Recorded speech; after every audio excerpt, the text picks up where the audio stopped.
मेरे चैनल आशीष विद्यालय पर आप लोगों का स्वागत है। ये चैनल डेडिकेटेड है क्लास 9th और 10th के बच्चों के लिए, जहां पर मैं आप लोगों को सोशल साइंस पढ़ाता हूं। इस वीडियो में हम लोग पढ़ेंगे कि डोमिनियन स्टेटस क्या होता है और इस डोमिनियन स्टेटस ने भारत के नेशनल मूवमेंट पर क्या प्रभाव डाला।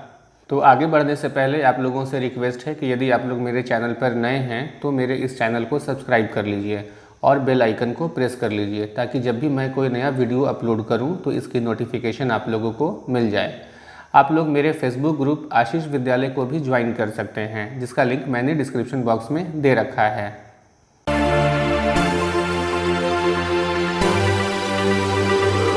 ब्रिटेन में मोनार्की है, वहाँ पर महारानी रूल करती हैं, कॉन्स्टिट्यूशनल मोनार्की है। और ब्रिटेन की महारानी के नीचे में ब्रिटेन का प्राइम मिनिस्टर होता है, जो हेड ऑफ द गवर्नमेंट होता है, और महारानी हेड ऑफ द कंट्री होती हैं। ठीक है, जो ब्रिटेन का प्राइम मिनिस्टर होता है उसके अंडर में बहुत सारे मिनिस्टर और बहुत सारे सेक्रेटरी ऑफ स्टेट्स होते थे। ठीक है, और ब्रिटेन जो था उसके नीचे में उसके अधीन बहुत सारे देश थे। उसने बहुत सारे देशों को अपने अधीन कर रखा था, जैसे हमारा देश Bharat, Fiji, Palestine, south Africa जैसे बहुत सारे देश उसके अधीन थे। और ब्रिटेन के प्राइम मिनिस्टर के अधीन जो बहुत सारे सेक्रेटरीज थे, हर एक सेक्रेटरीज एक अधीन देश का इंचार्ज होता था। जैसे भारत ब्रिटेन का अधीन था तो भारत का एक इंचार्ज होता था, जिसे secretary of state for India बोला जाता था, जो कि प्राइम मिनिस्टर के नीचे में होता था। ये भारत में जो भी एक्टिविटीज़ होती थी उसके लिए रिस्पॉन्सिबल था और ब्रिटेन के प्राइम मिनिस्टर को रिपोर्ट करता था। ठीक है, जो कि ये जो सेक्रेटरी ऑफ स्टेट है इसकी ऑफिस भी लंदन में ब्रिटेन में ही होती थी। अब ये जो सेक्रेटरी ऑफ स्टेट था इसके नीचे में गवर्नर जनरल होता था। ठीक है, ये गवर्नर जनरल एक अधीन देश का एक इंचार्ज होता था, जो कि इसका ऑफिस लंदन में नहीं, इसका भारत में होता था। ठीक है, तो गवर्नर जनरल को वायसराय भी बोला जाता था। भारत भी बहुत सारे प्रोविंसेस में बटा हुआ था और हर एक प्रोविंसेस का इंचार्ज एक गवर्नर होता था। तो कहने का मतलब गवर्नर जनरल के नीचे में भी बहुत सारे गवर्नर्स होते थे। जैसे मान लेते हैं कि 8 भाग में इंडिया, ब्रिटिश इंडिया बटा हुआ था, तो 8 गवर्नर्स होते थे और उन 8 गवर्नर के ऊपर में एक गवर्नर जनरल और इस तरीके से सेक्रेटरी, प्राइम मिनिस्टर और महारानी।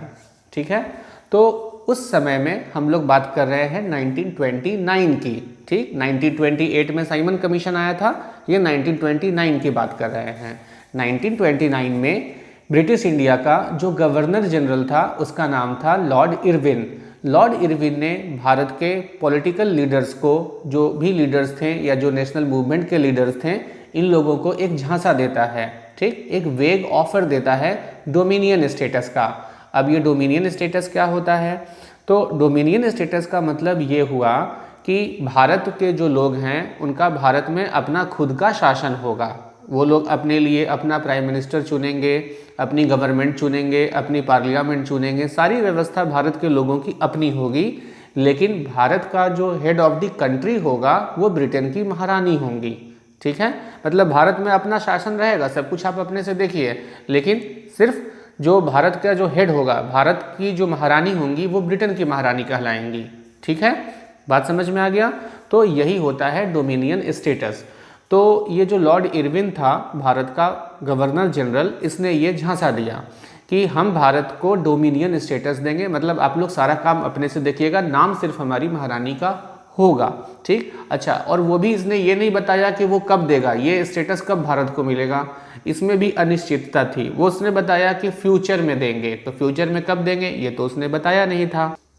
और ये जो ऑफर था, इस ऑफर को गांधी जी ने स्वीकार कर लिया। ठीक है, लेकिन भगत सिंह उस समय जेल में थे और भगत सिंह ने इस ऑफर को रिजेक्ट कर दिया। उन्होंने कहा कि नहीं, डोमिनियन स्टेटस हमको नहीं चाहिए, हमको टोटल इंडिपेंडेंस चाहिए। और भगत सिंह की पार्टी का नाम भी था HSRA, Hindustan socialist Republican army. Republic word लगा हुआ था भगत सिंह की पार्टी के नाम में। तो भगत सिंह भारत को रिपब्लिक बनाना चाहते थे। रिपब्लिक मतलब भारत का जो हेड ऑफ द कंट्री होगा वो भारत का ही आदमी होगा, भारत में पूर्ण रूप से भारत की सरकार होगी। ठीक, और भारत के हेड ऑफ द कंट्री भी भारत के ही होंगे, महारानी का नाम भी नहीं होना चाहिए। ये ऐसा भगत सिंह ने कहा और भगत सिंह ने इस डोमिनियन स्टेटस को रिजेक्ट कर दिया। तो इधर महात्मा गांधी ने इसको एक्सेप्ट कर लिया और भगत सिंह ने इसको रिजेक्ट कर लिया। तो इससे क्या हुआ कि कांग्रेस पार्टी और महात्मा गांधी का जो प्रभाव था वो भारत में धीरे धीरे कम होने लगा। ठीक, और कांग्रेस पार्टी के भी कुछ लोग थे जैसे पंडित जवाहरलाल नेहरू और सुभाष चंद्र बोस, इन लोगों ने भी भगत सिंह को सपोर्ट कर दिया। ठीक है, तो इस तरीके से गांधी जी और कांग्रेस पार्टी का जो प्रभाव था धीरे धीरे कम होने लगा और पूरा भारत भगत सिंह के साथ खड़ा हो गया, क्योंकि उन्होंने डोमिनियन स्टेटस को रिजेक्ट कर दिया था। अब कांग्रेस पार्टी परेशान थी क्योंकि उसका प्रभाव कम हो चुका था। कांग्रेस पार्टी अपना प्रभाव वापस लाना चाहती थी, इसलिए कांग्रेस पार्टी का सेशन हुआ 1929 में दिसंबर के महीने में।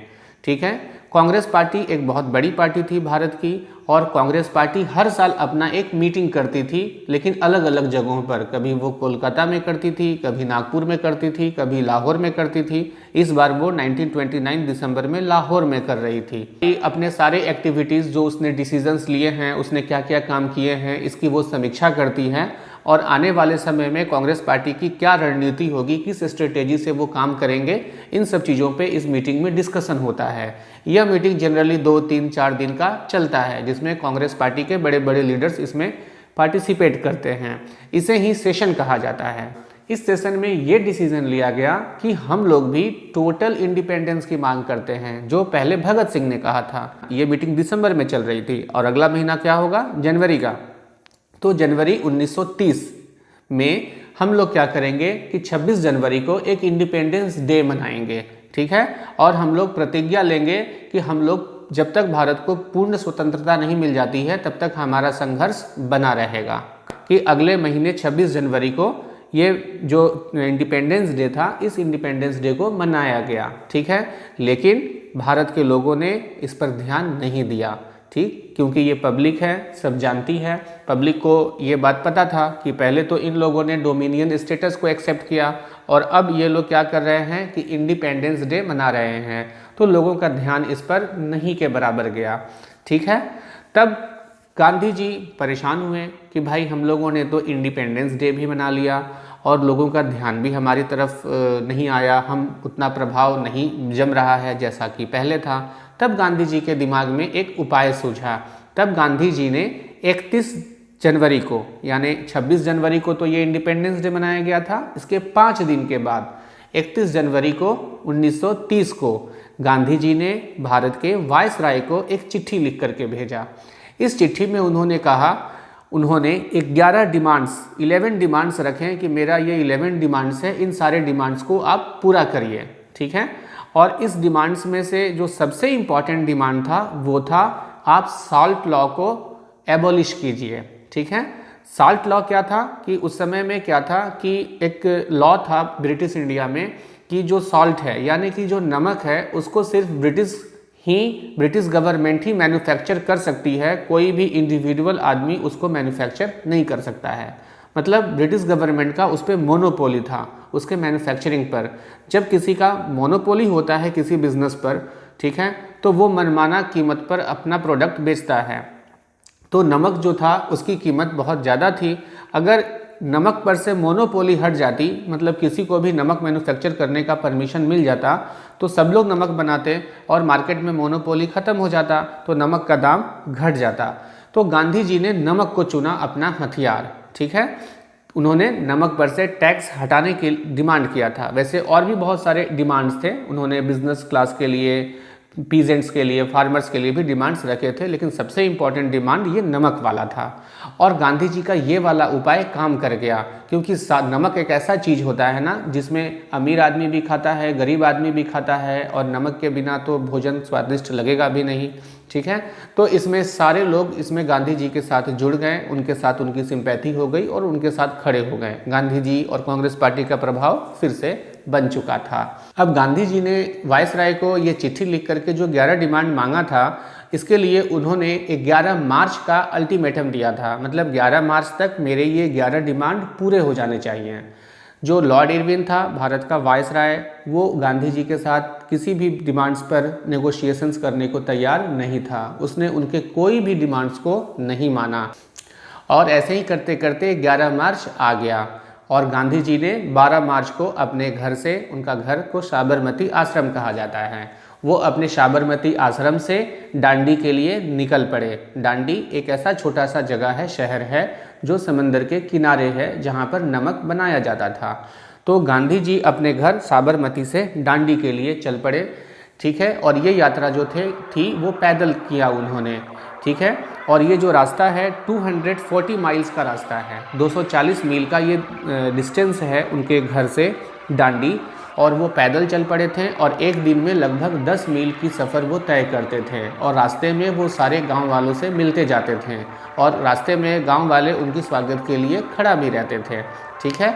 और वो सबको इस नमक का और इस साल्ट मार्च का या इस दांडी मार्च का सबको बताते जाते थे कि इसकी महत्व कितनी है हमारे देश में, ठीक है। और इस तरीके से उनके साथ में उनके 72 वॉलंटियर्स थे, वो साथ में चलते गए। गांधी जी 6 अप्रैल 1930 को दांडी पहुंच चुके थे, ठीक है।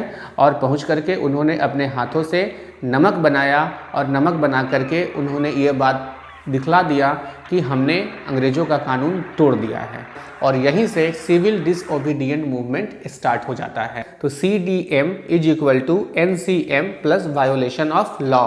तो हम लोग याद है कि पहले हम लोगों ने पढ़ा था नॉन कोऑपरेशन मूवमेंट। तो नॉन कोऑपरेशन मूवमेंट में क्या था कि हमको कोऑपरेट नहीं करेंगे, ठीक। कोई ड्राइवर है, कोई प्यून है, या कोई टीचर है, लॉयर है, ये कोई भी आदमी ब्रिटिश गवर्नमेंट को कोऑपरेट नहीं करेगा, इनको हेल्प नहीं करेगा, ठीक है।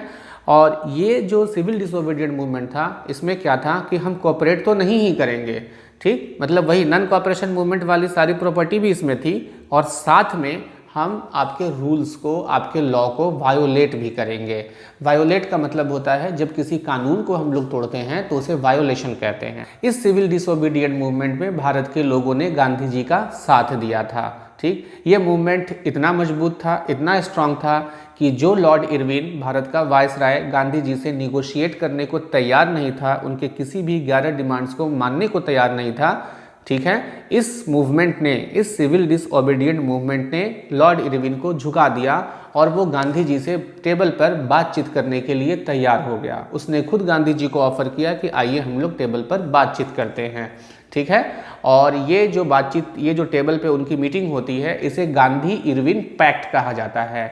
ये गांधी इरविन पैक्ट 5 मार्च 1931 को हुआ था, ठीक है। इस पैक्ट में क्या क्या हुआ था, क्या क्या मुख्य बातें थीं, ये हम लोग पढ़ेंगे अगले वीडियो में।